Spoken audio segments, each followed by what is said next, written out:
Haleluya. Selamat pagi saudara-saudariku yang terkasih dalam cinta kasih Tuhan.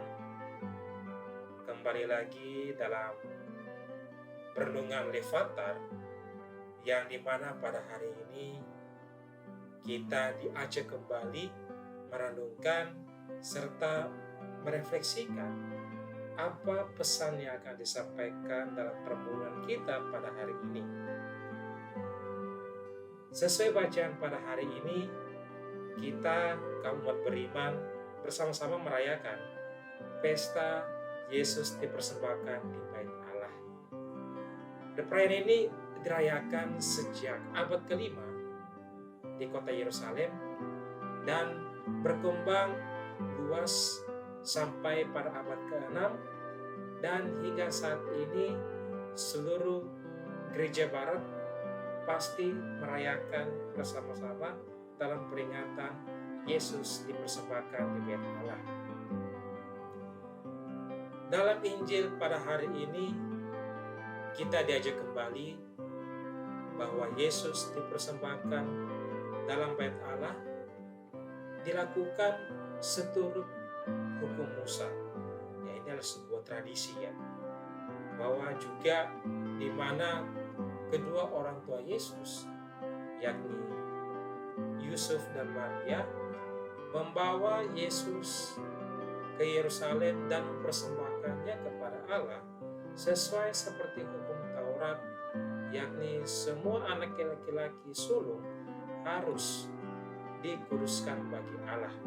Jadi ini adalah sebuah tradisi atau budaya yang sudah melekat dalam tradisi orang-orang Yerusalem pada saat itu.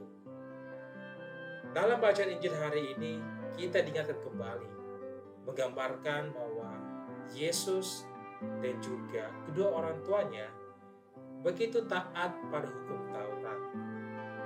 Apalagi bagaimana Yusuf dan Maria sangat-sangat mendengarkan perkataan atau mengikuti perintah dari Allah itu sendiri. Berkaca pada kehidupan kita sebagai kaum umat beriman, di mana kita hidup di tengah sebuah banyak keberagaman. Bagaimana dalam keberagaman ini kita diajak untuk bisa saling menghormati, saling menjaga satu sama lain, baik itu antar budaya, agama, bahasa, dan suku adat istiadat yang ada di Indonesia ini. Tentunya dalam sebuah tradisi atau budaya yang sudah melekat dalam diri kita, apalagi dalam kehidupan kita sehari-hari, pasti kita selalu diingatkan kembali bahwa suatu budaya pasti selalu mengarahkan kehidupan kita untuk menjadi jauh lebih baik lagi. Seperti apa yang telah kita ikuti, aturan-aturan yang berlaku dalam kenegaraan yang sekarang ini kita jalani, tentunya tidak pernah terlepas dari pengaruh budaya yang kita hidupi hingga saat ini. Sebagai manusia, kita hidup dalam berbagai macam keberagaman yang ada. Bagaimana juga Yesus bersama orang tuanya berusaha untuk mengikuti dan menjalani keberagaman yang terjadi pada saat itu. Dan itu pun juga hal yang perlu kita lakukan. Sebagai warga negara Indonesia yang baik, bagaimana kita patut untuk bisa mencontoh teladan dari apa yang dilakukan oleh Yesus bersama orang tuanya di kala itu. Itu pun juga, saudara-saudari yang terkasih, kita sebagai manusia cenderung untuk mengingat kembali setiap peristiwa-peristiwa yang terjadi dalam kehidupan kita. Apalagi masuk ke dalam bulan Februari ini, kita akan siap-siap memasuki masa persiapan kita untuk menjalani masa berpantang dan juga berpuasa, seperti apa yang pernah dilakukan oleh Yesus di kala itu.